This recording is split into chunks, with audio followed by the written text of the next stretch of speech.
ga-esonyere anyị ga-esi n'akụkụ ụwa dị iche iche esonyere anyị n'ikuku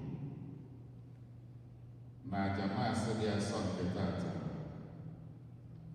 Ezinụlọ ebe Ebunem na-ayọ ka anyị cheta ha na ajamasị dị asọ tata ha ji inye ekene maka odudu na nchekwa Chineke n'isi Dr. Celestine ebe Ebunem. N'otu aka ahụ, anyị na-erunyekwazi ajamasị dị asọ tata iji nye Chineke ekene maka ndị di na nwunye, ndị nụrụ di na nwunye ọhụrụ, Obinna na Chinenye Umegakwe, ndị nata sakramenti nke matrimoni ọhụrụ. Ọ bụ ezinụlọ ha yọrọ ka echeta ha na ajamasị dị asọ taa. Ọ bụkwa azamasị inye Chineke ekele n'isi Chris na Ufeọma Akwa Aja, bụ ndị natakwaziri matrimoni ọhụrụ n'isi nso a. Ọ bụ Francis na Dorothy Akpamgbọ yọrọ ka echeta ha na ajamasị a. Ọ bụkwazi maka ihe dị iche nke ha bụ n'obi n'isi ezinụlọ ha. Ọ bụ ezinụlọ Francis na Dorothy Akpamgbọ chọrọ yọrọ ka echeta ha na ajamasị dị asọ nketa. Anyị na-enyekwazi ajamasị dị asọ nketa inye Chineke ekele maka ngọzi na nchekwaba ya n'isi ezinụlọ ndị Akụnwafọ, ndị nọ n'ụzọ na ndị nọ n'ụlọ. Ọ bụ David na Mori na Akụnwafọ ezinụlọ ha yọrọ ka echeta ha na ajamasị. Ọ bụkwazi masị inye ekele maka sakramenti nke matrimoni gara ọfụma n'isi Ọbụnnaeme na Chinenye Umegakwe. Ọ bụ Ịma na Anthony Ikebụlụ yọrọ ka echeta ha na ajamasị. Ọ bụkwazi masị iji nye Chineke ekele na ịyọ ihe ha bụ n'uche n'isi Diane Okoye na Chinenye Okoye, bụ ndị na-echeta mbọsị nne ji wee mụọ fa. Ọ bụ Helen Ebumiwe yọrọ ka echeta ha na ajamasị. N'otu aka afọ, anyị na-enwekwazi ajamasị dị asọ tata iji nye Chineke ekele n'isi Omelọgọ na Chukwu nọ nso Nwagbuo, bụ ndị natakwaziri sakramenti nke matrimoni n'isi nso. Ọ bụ Anthony na Ịma Ikebụlụ yọrọ ka echeta ha na ajamasị. N'aka nke ọzọ, anyị na-enye ajamasị dị asọ tata maka ezumike mkpụrụ obi Edwin Ogechukwu ihe a na-achọ onye nwụrụ anwụ, ma na-ayọ ngọzi Chineke n'isi ezinụlọ ya. Ọ bụ Helen Duruhesie yọrọ ka echeta ya na ajamasị. Ọ bụkwazi masị anyị ji echeta ezumike mkpụrụ obi Legachi Mmadụ Ụzọ Ọgwụgwụ onye nwụrụ anwụ. Ọ bụ Rose Mmadụ yọrọ ka echeta mkpụrụ obi ya na ajamasị. N'otu aka, anyị na-enwekwazi ajamasị dị asọ nke tata maka ezumike mkpụrụ obi Patricia Ikedu, onye nke ezinụlọ ya na-echeta ofu arọ o ji wee rapụ ụwa nka. Ọ bụ Remi na Tekla mgbe o ji wee yọrọ ka echeta ya na ajamasị. Ọ bụkwazi maka ezumike mkpụrụ obi Reginald Asueze, onye ezinụlọ ya na-echetakwazi ofu arọ o ji wee rapụ ụwa nka. Ọ bụ Aloysius na Eugeria Udeze ezinụlọ ha yọrọ ka echeta ha na ajamasị. N'otu aka afọ, anyị na-enwekwazi ajamasị dị asọ tata maka ezumike mkpụrụ obi Patrick na Patricia Akọ, ndị nwụrụ anwụ. Ọ bụ Morris na Eugenia Akọ ezinụlọ ha yọrọ ka echeta ha na ajamasị. Ka mkpụrụ obi ndị niile nwụrụ anwụ anyị na-echeta na ajamasị dị asọ tata na mkpụrụ obi ndị niile kwere gara aga. Onye isi nchụaja anyị na aja nke masị ụbọchị tata bụ ụkọchukwu Jude Umeobi. Kịta ka anyị were nchekwube na okwukwe tinyekọta ọnụ n'okwukwe wee bido ajamasị dị asọ ụbọchị tata.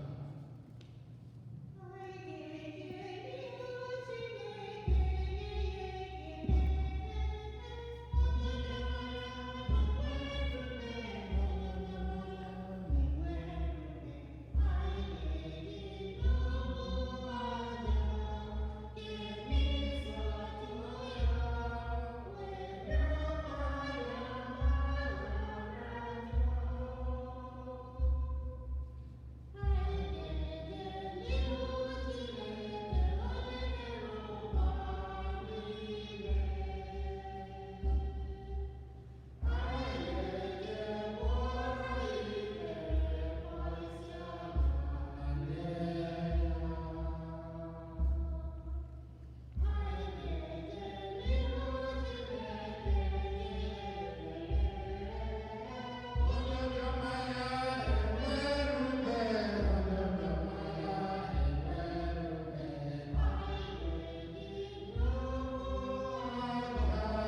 ụmụnna ka anyị mara onwe anyị nke ọma maka nnukwu omume nke Eucharistia site n'ikwupụta nke anyị.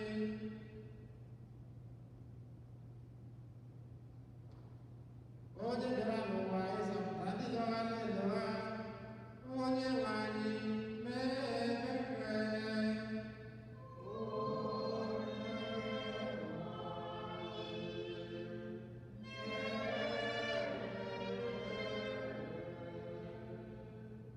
Onye bịara n'ụwa ịzọpụta ndị ome njọ, Kristi mee ebere.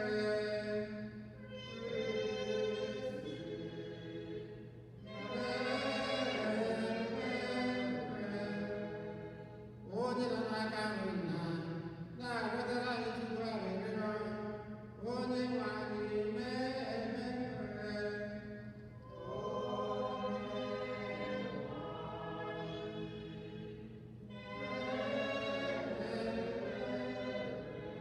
Ka Chineke jike niile mere anyị ebere, gbaghara anyị njọ anyị ga duru anyị na ndụ ebe ebe.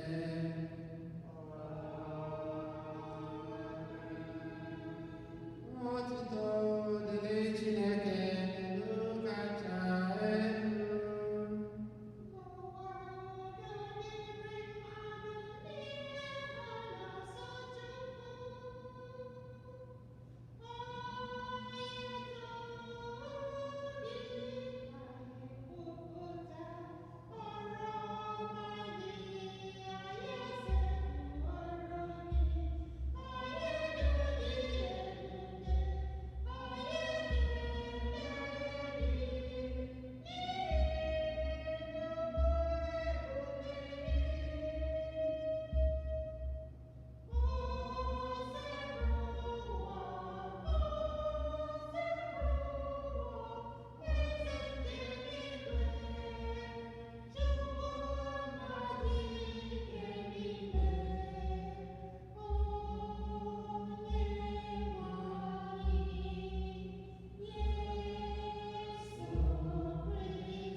Ka anyị bịa rịọrọ Chineke nna anyị, nzọpụta si n'aka gị abịara anyị. Ọ bụ gị kpọrọ anyị, bịakwa mee anyị ụmụ gị n'ime Kristi Jesu.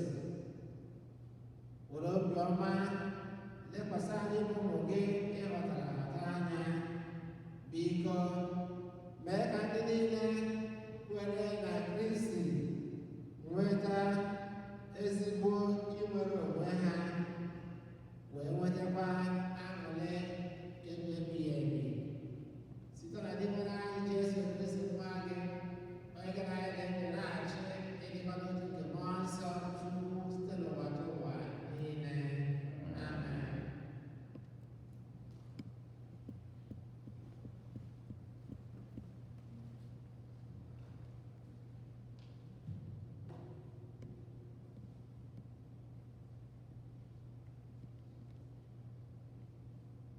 ihe ọgụgụ e wetara n'akwụkwọ onye amụma Ezikiel. Okwu Onyenwe anyị ruru m ntị sị m, nwa nke mmadụ, ekenyela m gị ọrụ ịbụ onye nche n'ụlọ Izrel. Mgbe ọbụla ị nụrụ ka m kwuru ihe ọbụla, dọọrọ m ndị Izrel aka na ntị. Ọ bụrụ na m sị onye ajọ omume na ọ ga-anwụrịrị, ịhapụ ịgwa onye ajọ omume ahụ okwu ka ọ tụgharịa obi n'iso ụzọ ajọ ya. Onye ajọ omume ahụ ga-anwụrụ njọ ya, ma aga m anaghị ụgwọ isi ya maka ọnwụ ọ nwụrụ. Ma ọ bụrụ na ị dọrọ onye ajọ omume ahụ aka na ntị, bịakwa gbaa mbọ ịtụgharị ya n'ụzọ ọjọọ ya, ma ya kachie ntị jụ ịtụgharị n'ụzọ ọjọọ ya, ọ ga-anwụrịrị maka njọ ya, ma ịzọpụtala isi onwe gị. Okwu nke ose bụrụ ụwa.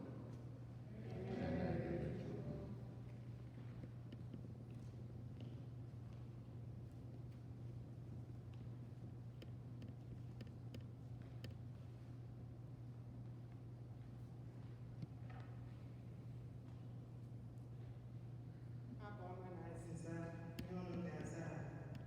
Taa, o kwesịrị nnọọ ka unu n'olu ya, unu agbajikwala obi unu. Zaa ya. Nnọọ ka unu n'olu ya, unu agbajikwala obi unu.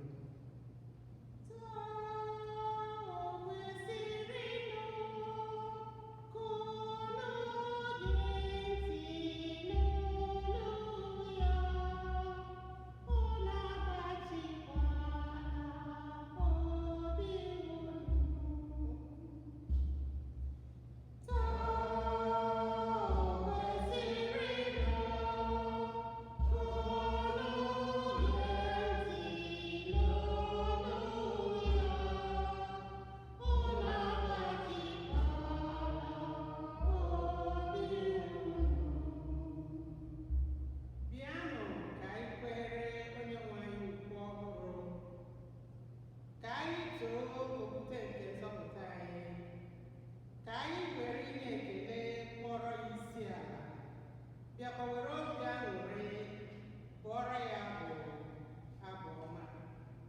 Unu agbajikwala obi unu.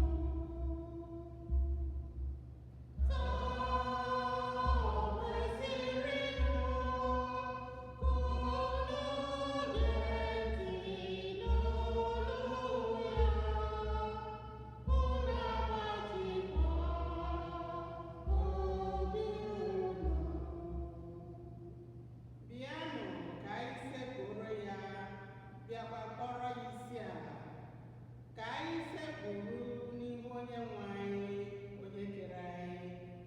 N'ihi na ọ bụ Chineke anyị, anyị nwa bụkwa ndị ọ na-azụ ka atụrụ. Bịakwa bụrụ igwe atụrụ ọ na-eduzi ụzọ. Unu agbajikwala obi unu.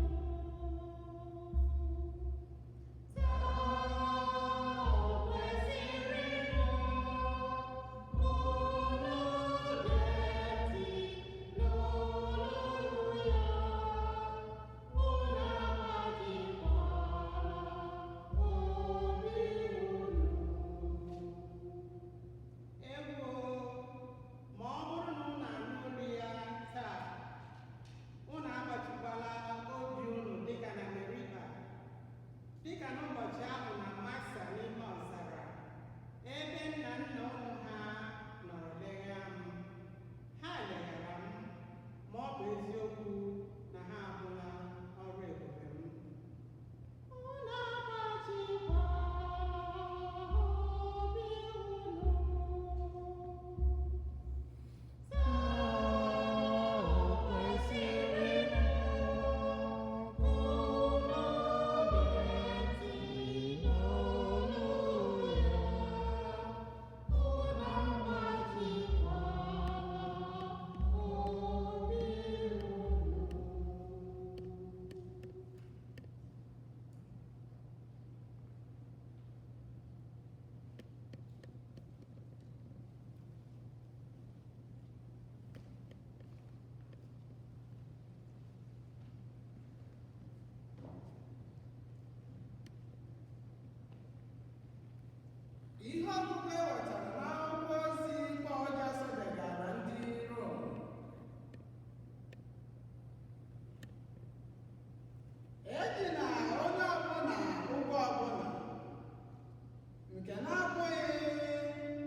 ọ bụrụ na ọ ṅaghị ntị iritere nwanne gị n'uru, ma ọ bụrụ na ọ ṅaghị ntị kpọrọ onye ọzọ ma ọ bụ mmadụ abụọ ga-agba akaebe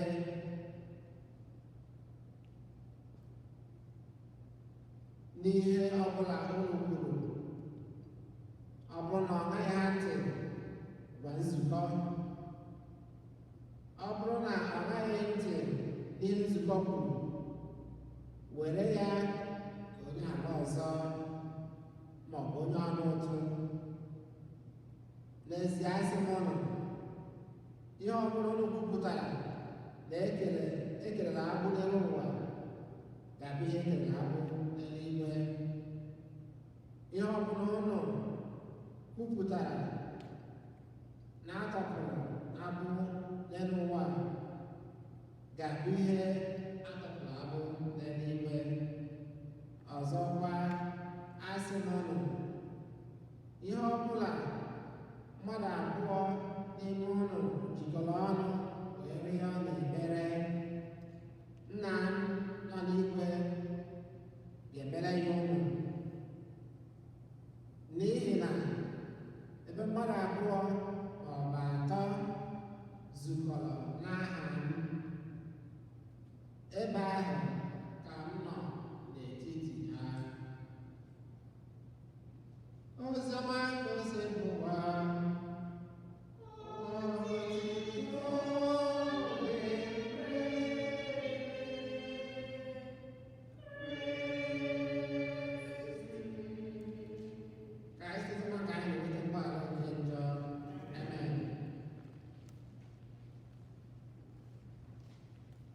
Na Kristi, anyị na-ekelekwa Chineke oge niile maka okwu ya nke na-esi n'akwụkwọ nsọ, nke na-agba anyị ume na eduzikwara anyị na ndụ anyị na-ebi n'ụwa.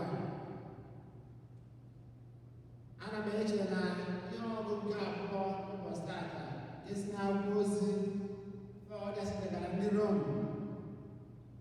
Ana m eche na ya bụ ihe ọgụgụ chịkọtara ọnụ ozi nke okwu Chineke na-atọgbọrọ anyị n'ụbọchị tata, ozi nke okwu Chineke na-ezi anyị. Ihe ọgụgụ nke abụọ gwara anyị sị, ejila onye ọbụla ụgwọ ọbụla, ejila onye ọbụla ụgwọ ọbụla na-abụghị ụgwọ ahụ onye ọbụla ji ibe ya, na-abụghị ụgwọ ahụ anyị ji onwe anyị n'ofu n'ofu. Ejila onye ọbụla ụgwọ ọzọ, na-abụghị ụgwọ ahụ onye ọbụla ji ibe ya. O wee sị anyị na ya bụ ụgwọ nke anyị ji onwe anyị, ụgwọ gịnị? Ụgwọ ịhụnanya.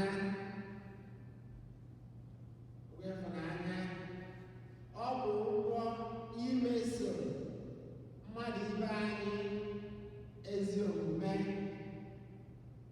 Ọ bụ ụgwọ ichere mmadụ ibe anyị ezigbo echiche. Ọ bụ ụgwọ iche maka ọdịmma, maka agamnihu nke onye ọzọ. O were anyị anya na ọ bụrụ ụwa si etu eche, ịma na nsogbu ọbụla agaghị adị n'elu ụwa. Amen.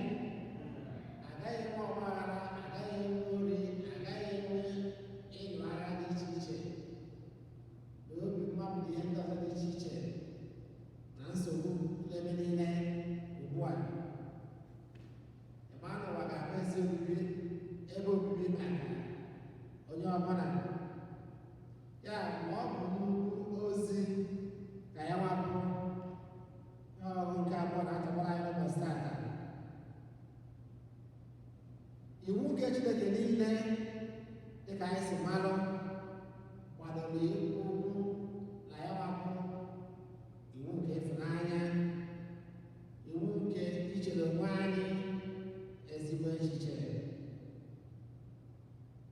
Ihe ọ ọgụ nke mbụ nke si n'akwụkwọ nke onye amụma Ezikiel gwara anyị ka anyị nye onye na-agaghị ụzọ ndụmọdụ, ka anyị gbaziere onye na-agaghị ụzọ. Mana anyị mara nke a oge ụfọdụ ọ dị adịsị mfe. Ụfọdụ ndị mmadụ na-achọ ịnata ndụmọdụ, mana okwu nke Chineke na-agwa anyị na ọ dị mkpadịsị ike inye ndụmọdụ na-eke ezigbo mkpụrụ. Ozi ọma na-ekwukwa ofu ihe ahụ dịka ihe ọgụ nke mbụ. Ịgbara Jesu Kristi gwara anyị ozi ọma maka ịgbaziri onye na-ejeghị ụzọ, ịgbaziri onye mejọrọ mmadụ ka onye ahụ wee chegharịa wee mezie omume ya. Mana anyị ga-ajụ onwe anyị ajụjụ sị, kedu ụzọ anyị chere ka mma anyị ga-eji wee kụziere onye na-agaghị ụzọ ka o wee rapụ ụzọ anyị si na mma ka ọ na-eso sobe ụzọ dị mma? Kedu ụzọ ka mma anyị ga-esi wee kụziere mmadụ ụzọ nke ọ ga-eso, ụzọ anyị chere ka mma onye ahụ ga-eso? Itinye n'ụzọ ọzọ, kedu ụzọ ka mma anyị chere anyị ga-esi na ya wee nye mmadụ ndụmọdụ, onye mmadụ ezigbo ndụmọdụ? Ana m eche na ya bụ ụzọ ka mma bụ site na ndụ nke anyị onwe anyị na-ebi. Ọ bụ site na ndụ anyị, ọ bụ site na ịtọrọ mmadụ ezigbo mkpụrụ, ọ bụ site n'omume anyị na-eme ka ọ rapụ ịbụ soro okwu ọrụ eso n'omume m. Ọ bụ site n'omume anyị ka m na-echekwa ụzọ ka mma anyị ga-esi wee gbaziere mmadụ ka onye ahụ wee n'anya wee fụ ihe anyị na-eme ka o nyere ya aka. Ọ bụ ya bụkwanụ imeso mmadụ ezigbo omume nke ịfụnanya nke a na-agba ya maka anyị ụbọchị tata. Ka ihe ọṅụ na-amasị ụbọchị tata maka amara nke Chineke, ka anyị wee nwee ike imechuta na ndụ anyị ihe nụma okwu nke Chineke na-agba ya maka ya ụbọchị tata, ka anyị wee bụrụ ndị ezigbo akaebe wee nye Chineke ka ụwa anụma ka anyị na n'ime ya wee nwee n'ike ịbụ ezigbo ebe obibi maka mmadụ ncha, ka ekpere anyị site na Kristi Onyenwe anyị. Amen. Ka anyị kwụrụ ọtọ wee kwupụta okwukwe anyị. Ekwe m n'otu Chineke na Chike niile na-emere n'igwe na ala, edu m na-ahụ anya na ndị anaghị ahụ anya, ya bụ otu Onyenwe anyị Jesu Kristi, so nwa Chineke mụrụ na mụtụrụ ụwa niile, si na Chukwu, ihe si n'ihe, ezi Chukwu si n'ezi Chukwu, amụrụ ya mụrụ ihe ime, ya na otu ihe, onye si na-eme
Chineke dike niile na-ebi ebi anyị bụ odibo gị eburugo mba dị iche iche wee bịa n'iru gị.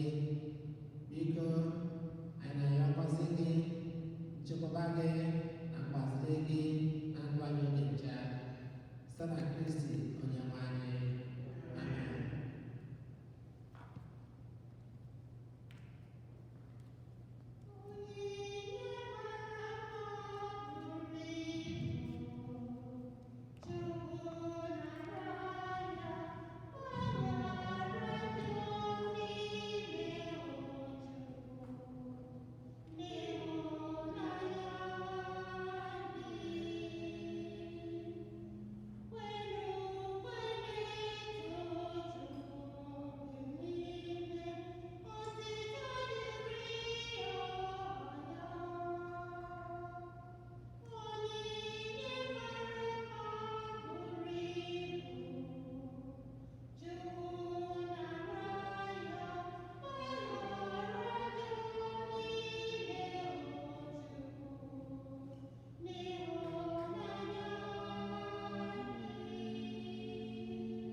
Amen.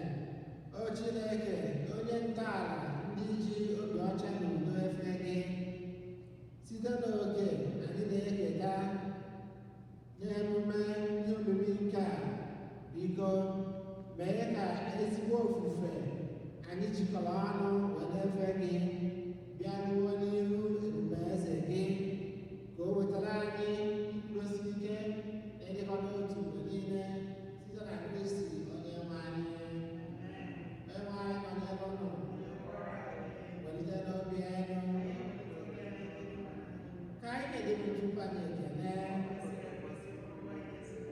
O kwesịrị eze bụrụkwa ezi na-azọ ndụ na anyị ga-enye gị ekele oge niile na ebe niile onye dị nsọ.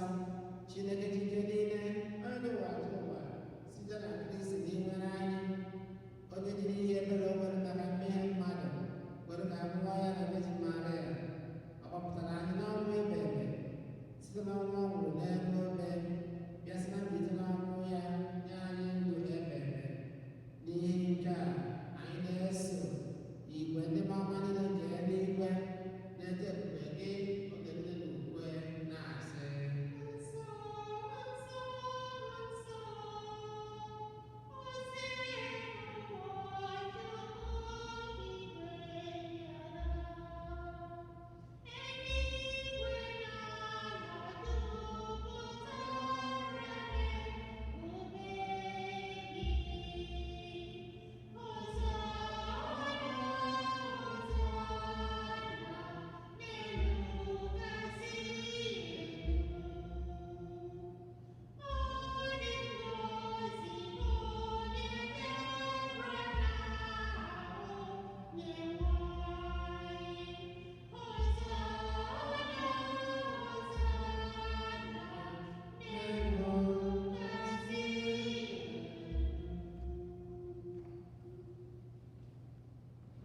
na ezi Yesu gị na-ede ndị nsọ, anyị na-ayọ ka udo onye dị nsọ site ịgbasa mmụọ gị ka ha wee ghọrọ anyị ahụ na ọbara gị nwa gị Jesu Kristi onye bịara tupu oriri n'ọnwụ jiri aka ya wee n'anụ were achịcha nye gị ekele na otito gawa ya n'ihu maazị ya sị nara m nke a nye na unu niile ka ma ahụ ka a ga-ebunye na ahụ ụlọ.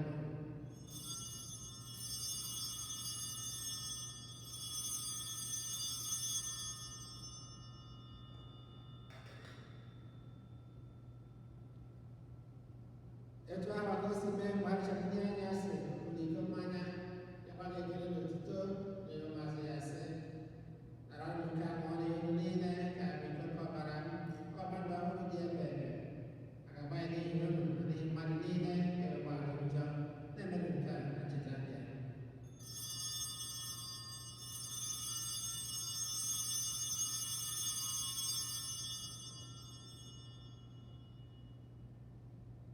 Ka anyị kwupụta na ihe obibi nke okwukwe ka anyị na-eme ugbu a.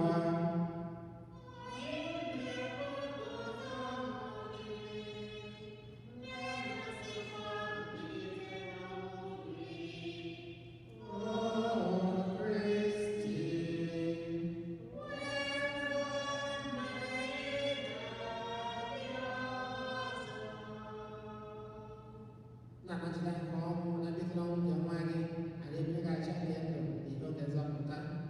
Anyị na-ekele gị n'ihi na i kwere ka anyị dị mma ịbụ ndị na-efe gị. Anyị ji mma na-arịọ ka anyị bụ ndị na-anata ahụ na mara gị Kristi bụ n'otu na njikọ nke mmụọ nsọ. Nna cheta nzukọ gị gaziri ụwa niile mee ka ịhụnanya gị jupụta ya. Gọzie puku anyị bụ Francis na Archbishop anyị bụ Ose na ndị ọka gị niile. Cheta ụmụnne anyị ji okwukwe wee gaa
ka anyị rịọ arịrịọ.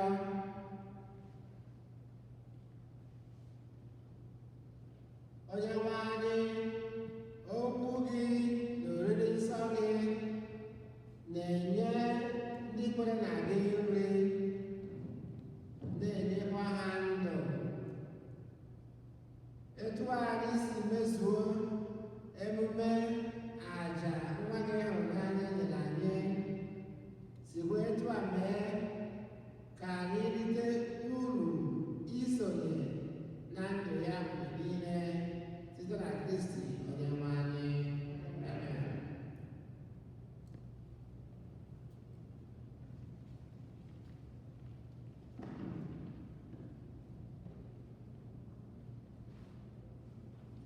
Otodoli Jesu, anyị nwere ọgwụ one na one dị mkpa. Na mbụ, anyị na-echetakwazị ndị parish anyị na onyinye owuwe ihe ubi nke arọ a ka na-aga n'ihu. Ohere ka dịrị onye ọbụla chọrọ ịkwado otu nke o so na ya ma ọ ministrị nke o so na ya zonu gị. Ndị chọrọ iji efi wee tụọ mma nke arọ a, efi ka bụkwa $500, ewu bụ $350. Ndị ji cheki wee na-enye onyinye ka cheki gị were kwado otu nke ị chọrọ ka ọ kwado. Anyị na-ayọ ije na memo cheki ahụ ka ide zonu ịnọ ya ma ọ bụ ministrị ị chọrọ iji ya wee kwado. Tata bụ ụka nke mbụ anyị na-aka iru na iru na parish anyị wee na-ebupụta Jesu dị asọ na parking lot anyị. Ndị parish anyị ndị nwere ike ịrụ onwe ha ụka wee pụta sonye na ajamasị dị asọ n'ime parish anyị na-eke n'ụzọ dị iche. N'otu aka afọ, anyị chọpụtakwazịrị ihe ahụ niile nke so ịpụta wee sonyelụ parish anyị na ajamasị dị asọ nke taa iru na iru. Anyị na-ayọkwazị nkwado n'ụdị dị iche iche, ndị na-atụta alụ na ndị na-enye aka n'ụdị anyị ji akwalite ihe anyị na-eme. N'otu aka afọ, anyị na-echetakwazị ndị parish anyị na parish ka na-elele volunteers. The parish still need many volunteers, especially in areas of technology. We still need help with bringing the mass and the liturgy to various homes in various parts of the world, in areas of streaming.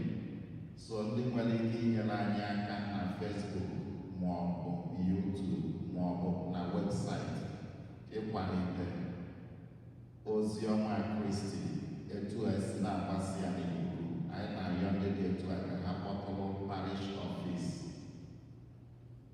Gị na onwe gị na-eche na o nwere nke ị ga-emenwu, anyị na-ayọ ndị dị etu a.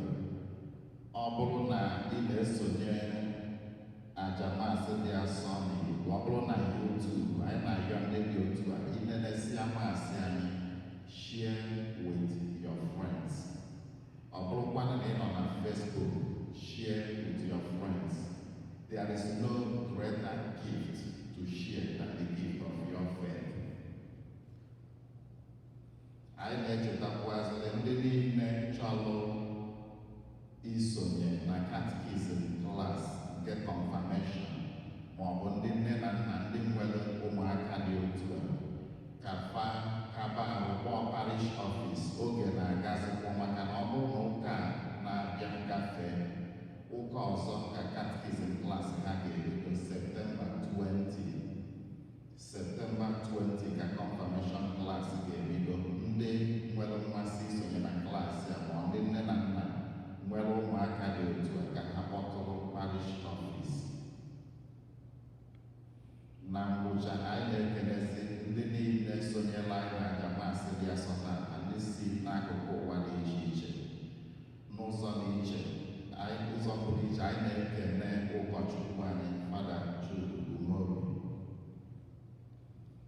na-ekelekwazị ndị niile gbalụ mbọ ịfụ na masị a na-aga n'ihu.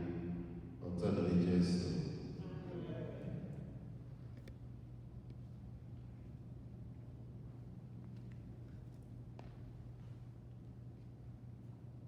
Tupu anyị ga-egosi baasị wee gbasaa ka anyị kelekwa onwe anyị mgbe anyị na-agba oge niile n'ife Chineke, ka anyị na-ayọkwa nchekwaba nke Chineke, odudu ya na mgbaziri ya na ndụ anyị oge niile site na Kristi onye nwe anyị.